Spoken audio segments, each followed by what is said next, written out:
오늘 요한계시록 강의 11번째 시간이 이어집니다. 죽도록 충성하라 라는 제목으로 말씀을 은혜 나누겠습니다.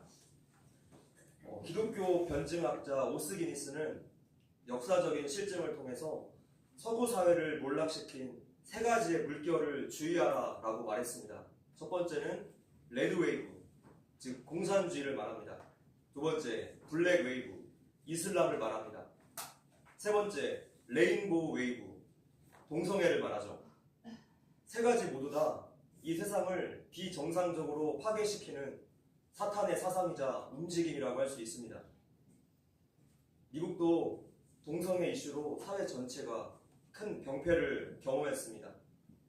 동성애와 마약으로 나라가 망해가다가 트럼프 대통령 이후로 모든 것을 다 몰아내고 다시 기독교 가치관으로 사회를 정상으로 되돌려놓고 있습니다. BBB 법안의 내용을 좀 보십시오. 너무나 부러운 내용이에요. 이렇게 성경적이고 정상적인 흐름에 찰리 커크라는 사람이 큰 역할을 해주었고 지금도 그의 정신이 미국의 전 캠퍼스를 뒤흔들고 있습니다. 그 땅에 다시 하나님께로 돌아가는 부흥의 역사가 일어나고 있는 것이죠. 레거시 미디어들이 온갖 거짓 뉴스를 말하니 TV 뉴스를 보지 않는 것이 좋습니다. 사람을 보지 마시고 그 사람이 말하는 정책과 그 사상을 보십시오. 그러면 우리 그리스도인들이 어디에 서야 할지가 분명해지는 것입니다.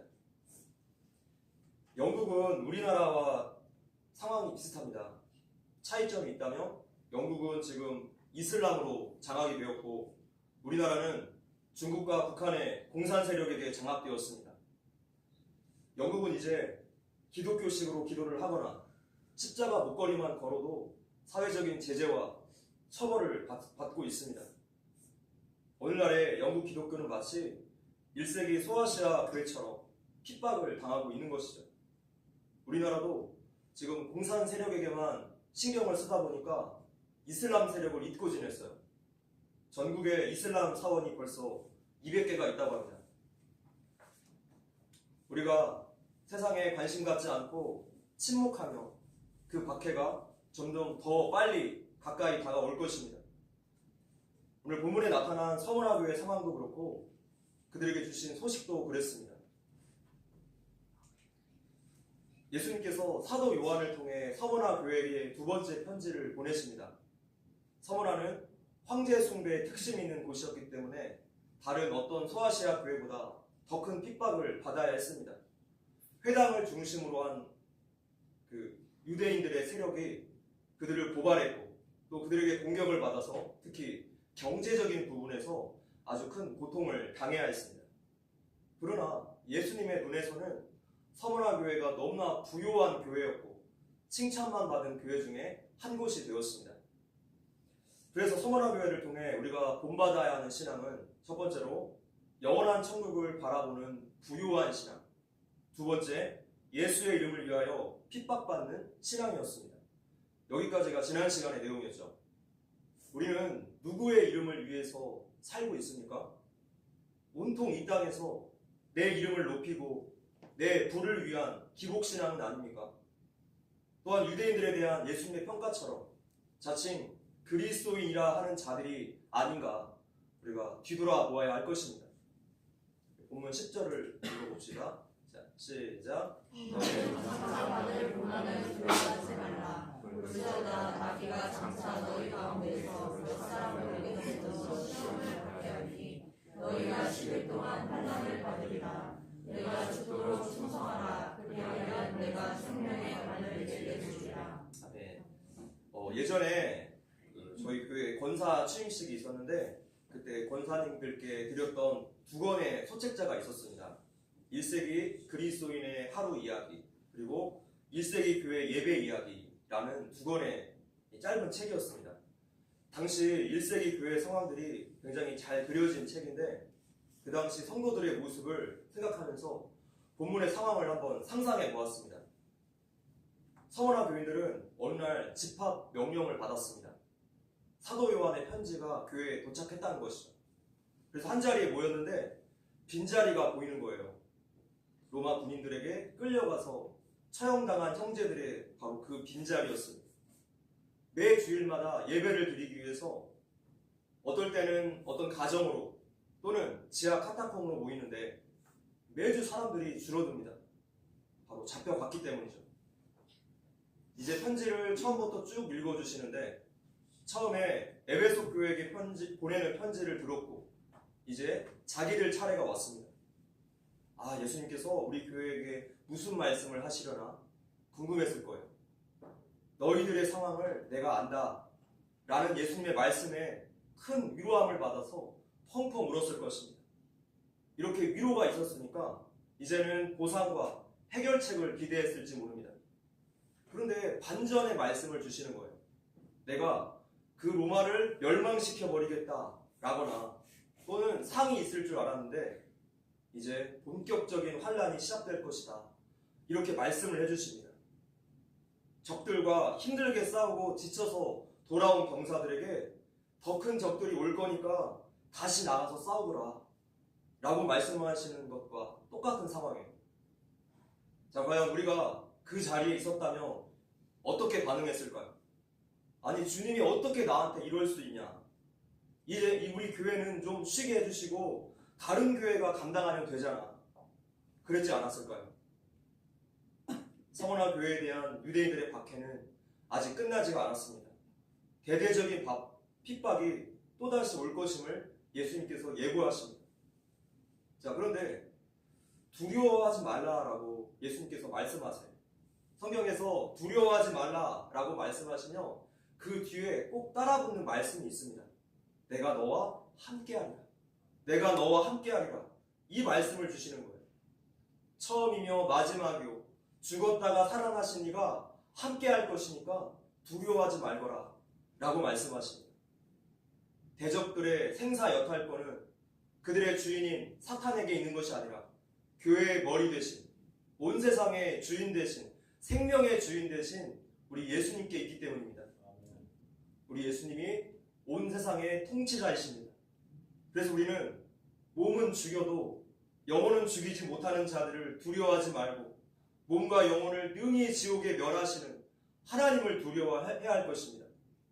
이 말씀을 굳게 붙들어야 할 시대를 우리가 지금 살고 있어요.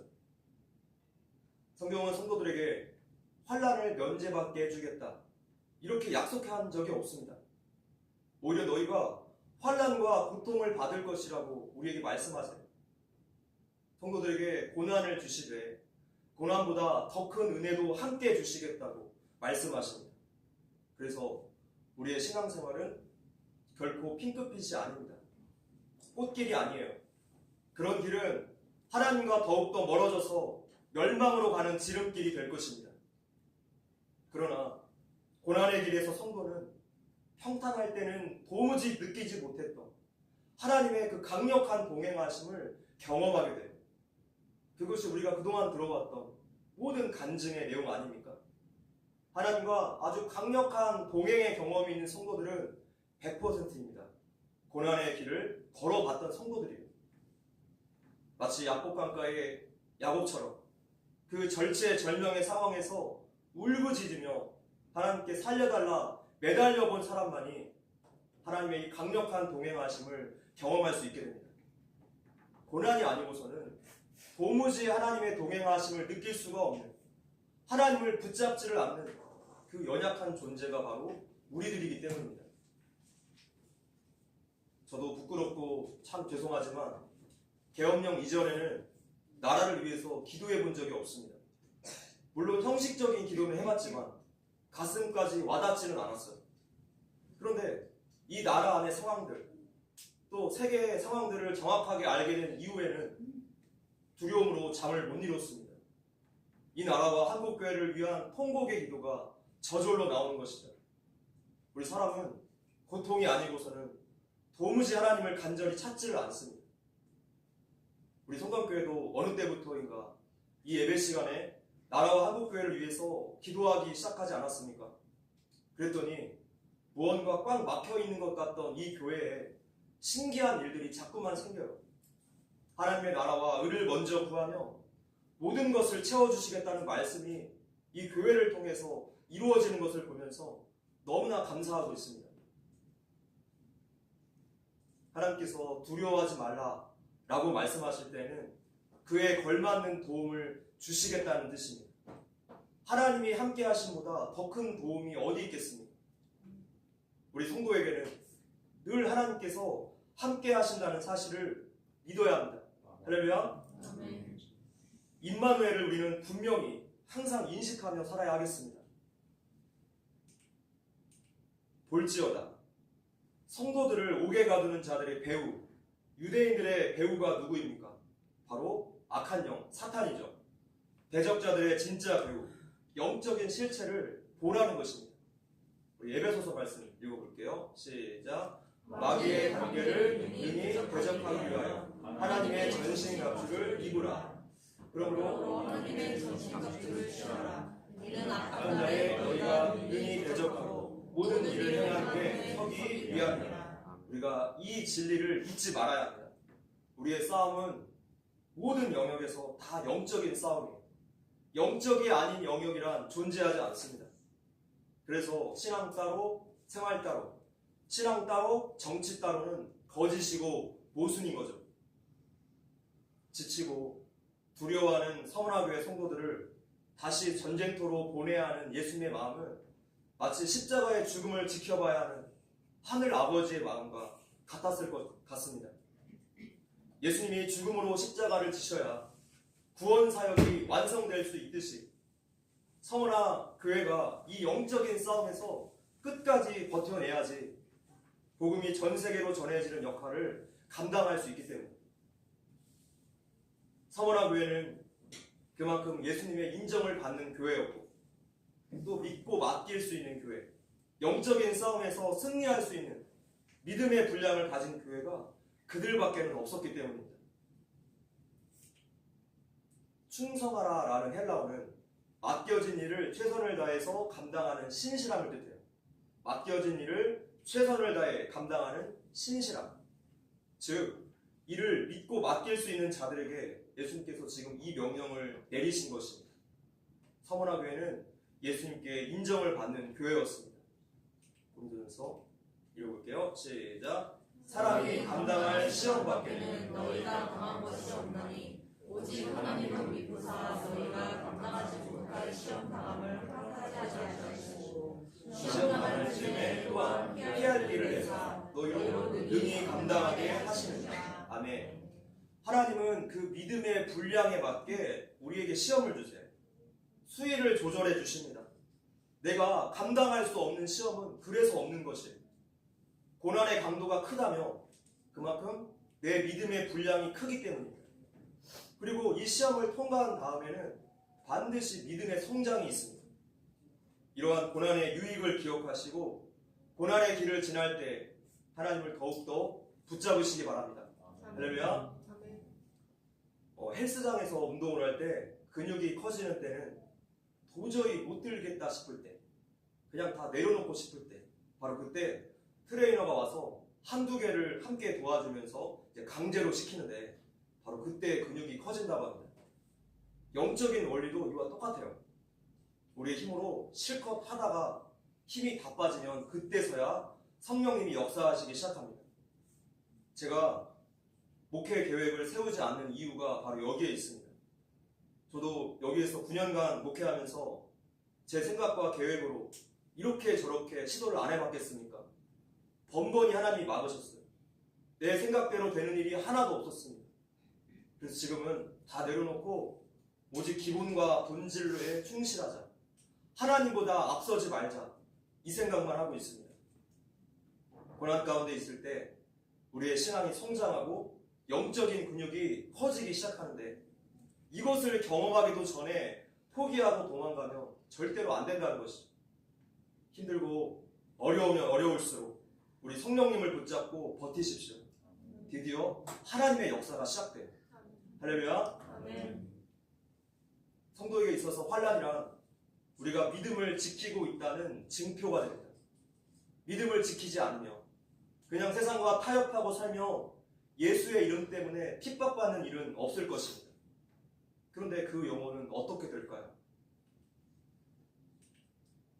마귀가 성도들 중 몇을 옥에 투옥시켜서 시험할 거라고 알려주시는데 하나님께서 이것을 허락하시는 이유가 있습니다. 물론 마귀 쪽에서는 성도들을 좌절시키고 타락시키기 위해서겠지만 하나님은 성도들의 신앙 성장과 거룩함을 위해서 지금 이 고난의 상황들을 허락해 주시는 거예요. 우리나라도 손현보 목사님께서 도주 우려라는 말도 안 되는 이유로 구속을 당하시고 징역 1년을 검찰이 구형했는데도 사람들이 전혀 이상함을 못 느낍니다. 오히려 잘됐다 비판하는 사람들도 있어요. 설사 죄가 인정되었다 할지라도 벌금형인데 징역형을 내렸습니다. 선거법 위반은 핑계고 정치 보복인 거죠. 오히려 미국에서 지금 한국 상황을 염려하고 있습니다. 손현보 목사님 사건에 대해서 종교 박해를 멈추라고 백악관에서 경고를 여러 번 했고 백악관 소속 목사님들이 한국에 찾아오셔서 강하게 경고를 하고 가셨습니다. 지난주에는 종교의 정치 개입은 헌법 위반이라면서 해산 명령을 내려야 한다고 말해서 난리가 났었죠.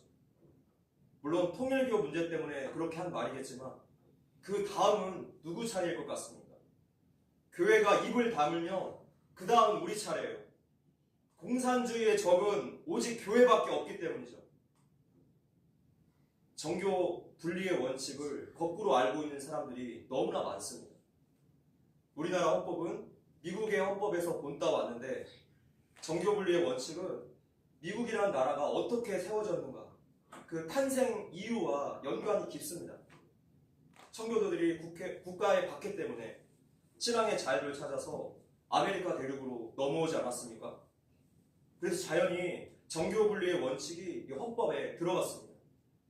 즉 정교 분리의 원칙은 정부가 교회 일에 관여하지 말라는 뜻에서 만든 것이지 교회가 정부에 대해서 관여하지 말라라는 뜻이 전혀 아닙니다. 우리나라가 과거에 일제시대 때 순사들이 한국교회에게 나라 일에 대해서 설교 시간에 말하지 말라고 정교분리 원칙을 거꾸로 도입했는데 지금 그 말을 지금도 사용하는 거예요. 그런데 교회는 도저히 그럴 수가 없습니다. 지도자들이 잘못된 일을 할 때 비판하고 옳은 방향을 알려주는 것이 바로 교회의 본질적인 역할이기 때문입니다. 그것이 성경에서 선지자들이 했던 그 역할 아닙니까?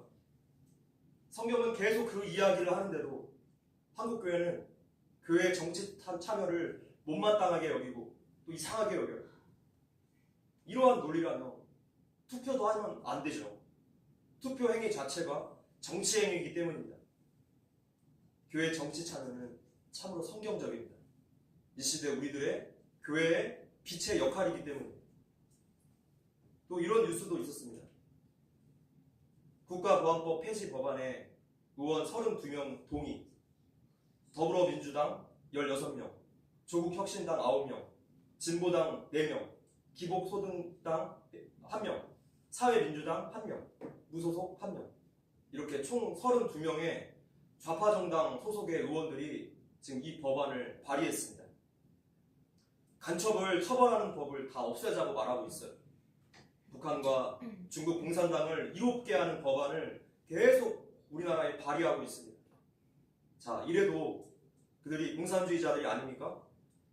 공산 세력은 반드시 교회를 없애고 맙니다.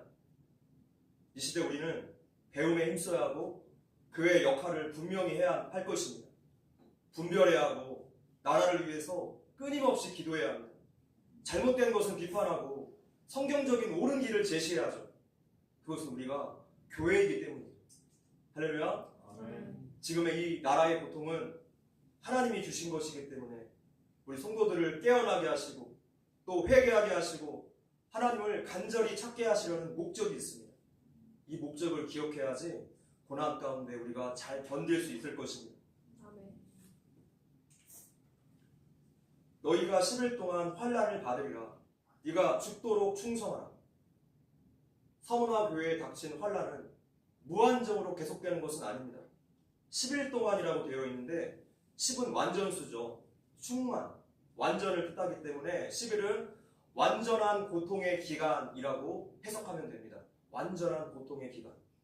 그러나 그것은 동시에 제한된 시간이기도 해요. 요한계시록의 뒤쪽을 봐보면 성도들이 1000년 동안 왕노릇 한다라는 말씀이 있는데, 왕노릇은 1000년 동안 하는데 환란은 10일이면 끝납니다. 얼마나 남는 장사입니까? 경제적으로 보았을 때에도 투자할 가치가 있지 않습니까? 이 땅에서 겪는 이 고난의 시간에 비해서 하나님 나라의 누림은 영원하다는 뜻입니다.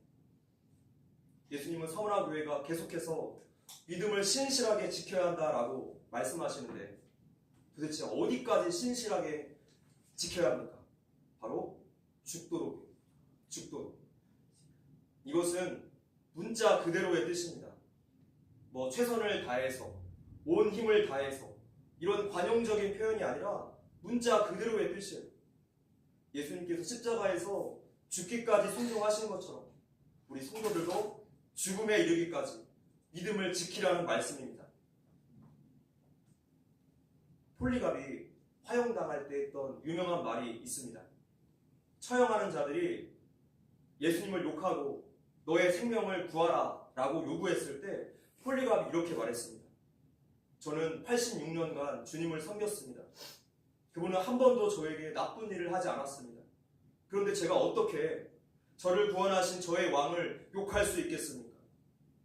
성도 여러분, 예수의 이름을 위해서 죽도록 충성할 각오가 되어 있습니까? 왕후 에스더처럼 죽으면 죽으리라 각오가 되어 있습니까? 일사각오의 신앙을 준비하고 계십니까? 우리나라의 상황들을 잘 아시지 않습니까? 이제는 지금 이 시대가 우리에게 이런 믿음을 요구하고 있어요. 이제는 종교로서의 신앙, 형식적인 신앙은 핍박의 폭풍 앞에 다 휩쓸려 내려갈 것입니다. 고린전서 말씀 읽어볼게요.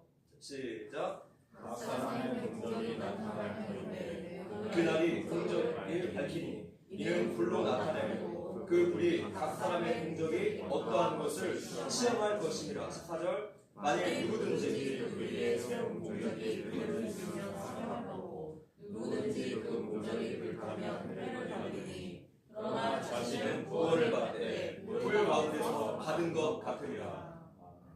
신앙생활을 대충 할 수 없습니다. 대충 하는 신앙은 환난 앞에서 그 믿음을 다 버리게 될 것입니다. 순교와 일사각오의 신앙만이 진실과 순결의 열매를 맺게 됩니다. 성도 여러분, 깨어나십시오. 하나님께 부르짖어야 할 때입니다. 우리에게 주신 믿음을 발휘해야 할 때예요. 미드라쉬라는 책이 있습니다. 랍비들이 성경을 해석한 유대인판 성경 주석이라고 하면 될 것입니다. 하나님이 아브라함을 시험하신 이유를 이렇게 설명했어요. 아브라함이 질문합니다. 제가 왜 그 일을 겪어야 합니까?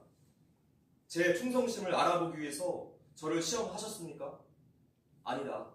나는 너를 시험할 필요가 없었다. 그렇다면 무엇 때문에 제가 그 일을 겪어야 했습니까? 하나님이 대답하세요. 열방에 증거하기 위해서이다. 서머나 교회 성도들도 그랬을 것이고, 또한 우리들도 고난을 만났을 때 끊임없이 왜? 라는 질문을 합니다. 하나님, 제가 왜 환난을 겪어야 합니까? 제가 왜 가난과 질병에 시달려야 합니까? 제가 왜 감옥에 가야 합니까? 그때마다 하나님은 똑같이 대답하실 거예요. 열방에 증거하기 위해서이다. 예수님은 우리를 통해서 예수의 이름이 땅 끝까지 증거되기를 원하세요. 죽도록 충성하기를 원하십니다. 죽도록 충성할 각오가 되어 있어야 한다 라는 뜻이 아니라 정말로 죽을 수도 있다는 뜻이에요. 우리가 오늘 하나님께 바쳐야 할 충성의 범주에는 우리의 생명도 포함되어 있습니다. 성도는 먹고 사는 문제보다 예수를 믿는 문제를 앞세우는 사람들입니다. 성도는 그의 나라와 의를 먼저 구하는 사람들이에요. 내가 죽도록 충성하라. 그리하면 내가 생명의 관을 내게 주리라. 이 서머나라는 장소는 올림픽 경기장이 있었던 것만큼 운동 경기로 굉장히 유명했던 곳이었는데, 면류관은 승리한 사람에게만 주어지는 엄청난 명예였습니다. 이 면류관 한번 쓰기 위해서 수많은 사람들이 피땀을 흘려 준비합니다. 지금 요한 사도는 서머나 교인들에게 익숙한 그 현실의 비유를 사용해서 천국의 상급을 바라보고 충성하라 라고 요청하고 있습니다. 우리의 걱정은 죽도록 충성하다가 정말로 죽으면 어쩌나가 아니라 죽도록 충성하지 못하면 어떻게 하나, 이것이 되어야 할 것입니다. 죽느냐 죽지 않느냐가 문제가 아니라 그 다음에, 죽은 다음에 우리가 어떻게 되는가, 영원한 생명으로 살 수 있는가, 이것이 우리의 관심이 되어야 할 것입니다. 예수님은 우리가 살아있을 때도 우리에게 주님이시지만 죽은 이후에도 우리에게 주님이세요. 아멘이십니까? 아멘. 나의 모든 소망과 관심과 재미가 이 세상 썩어질 것에 있으며 이 세상을 떠나는 것이 두려울 수밖에 없습니다. 성도들의 모든 소망은 영원한 것, 저 천국에 있어야 할 것입니다. 아멘. 할렐루야. 아멘. 11절입니다. 시작. 귀 귀 있는 자는 성령이 교회들에게 하시는 말씀을 들을지어다. 이기는 자는 둘째 사망의 해를 받지 아니하리라. 아멘. 로마의 권력자들, 사탄의 하수인 유대인들은 진짜 죽음의 공포를 모르고 있습니다. 가장 무서운 것은 둘째 사망입니다. 자, 둘째 사망이란 무엇일까요? 첫째 사망은 우리가 죽는 것, 그러니까 육체적인 죽음을 뜻합니다.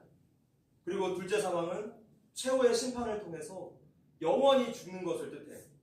그래서 끝까지 충성한 서머나 교인들은 둘째 사망의 해를 받지 않게 됩니다. 영원히 하나님과 함께 살게 되는 것이죠. 그래서 둘째 사망이 로마의 권력자들과 사탄의 하수인들을 기다리고 있으니 그들을 두려워하지 말라라고 지금 말씀하시는 거예요. 거듭난 자들은 둘째 사망이 없습니다. 그러나 거듭나지 못한 기독교인들은 육체의 죽음 이후에 또 영원한 죽음, 둘째 사망을 맞이해야 합니다. 이 내용은 계시록 결론부인 20장과 21장에서 반복되어 나오고 있어요. 귀 있는 자는 성령이 교회들에게 하시는 말씀을 들을지어다. 종교적이고 형식적이고 나태해진 교회들을 일깨우는 하나님의 말씀입니다.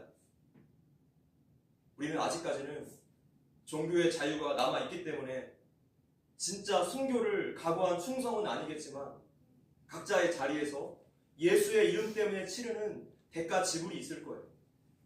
우리가 그리스도인이기 때문에 겪게 되는 갖가지 희생과 포기와 핍박들을 반드시 만나게 될 것입니다. 진짜 그리스도인이라는 말이죠. 하나님을 대적하는 세상 가치관과 질서 안에서 우리가 매일을 살아가고 있기 때문에 우리에게 고통은 필수입니다. 이러한 문제에 대해서 전혀 고민이 없거나 또 그런 경험이 없다면 내가 진짜 예수를 믿는 사람인가 확인해 보셔야 돼요. 수십 년의 신앙생활, 교회에서의 직분, 이런 종교적인 경험은 우리가 진정으로 예수를 믿고 구원받고 거듭나느냐라는 질문 앞에서 아무런 의미가 없어집니다. 거듭나지 못한 기독교인들은 모두 다 둘째 사망의 해를 입게 될 것입니다. 충성이라는 헬라어는 맡겨진 일을 확실하게 감당하는 신실함이라고 말씀드렸습니다. 하나님께서 어떤 일을 믿고 맡기실 수 있는 사람이 바로 누가 되어야 하겠습니까? 우리가 되어야죠. 내가 되어야 합니다. 하나님은 믿고 맡길 수 있는 신실한 일꾼들을 찾고 계세요. 하나님 앞에서 진짜 충성과 헌신은 시간이 많이 지나야지 검증이 돼요. 그 긴 시간 동안에 도망갈 사람은 다 도망갈 것이고 걸러질 사람은 다 걸러집니다. 알곡과 쭉정이가 다 걸러져요. 한결같이 그 자리를 지키면서 맡겨진 일에 충성을 하는 사람이 하나님께서 기뻐하시는 예배자입니다. 그 충성과 헌신이 밖으로 드러나지 않을 수도 있고 누가 알아주지 않을 수 있어요. 이름도 빛도 없는 자리에서 오래도록 있을 수 있습니다. 그러나 묵묵히 천국 상급만 바라보면서 우리 하나님의 인정만 바라보면서 오직 그 자리를 지키는 것이죠. 우리 하나님은 성실하신 분이시니 그분의 자녀인 우리도 하나님을 닮아서 끝까지 성실해야 할 것입니다. 말씀을 맺겠습니다. 예수님께서 서머나 교회에게 말씀하십니다. 너희 수고를 내가 안다. 너희의 고난을 내가 안다. 그러나 너밖에 믿고 맡길 사람이 없다. 그러니 죽도록 충성하라. 문제는요, 지금 이 엄청난 명령을 들은 서머나 교회의 반응이에요. 그 사람들은 하나님 싫어요, 못하겠어요 하지 않았습니다. 죽음의 전쟁터로 다시 돌아가서 예수의 이름 앞에 충성했어요. 로마의 핍박 앞에 타협하거나 무릎 꿇지 않았고, 폴리갑과 같은 위대한 순교자들을 배출하면서 마침내는 로마 제국을 그리스도의 복음 앞에 무릎 꿇게 만듭니다. 그래서 서머나 교회를 통해 우리가 본받아야 하는 또 하나의 신앙은 바로 죽도록 충성하는 신앙입니다. 성도의 진정한 행복은 어디 있습니까? 하나님께 죽도록 충성하는 삶에서 나옵니다. 예수님은 우리를 위해서 생명의 관을 준비하고 계세요. 하나님께서 보내신 그곳에서 물러서지 마십시오. 죽도록 충성하십시다. 살아도 주를 위해, 죽어도 주를 위해 삽시다. 아멘. 아멘. 우리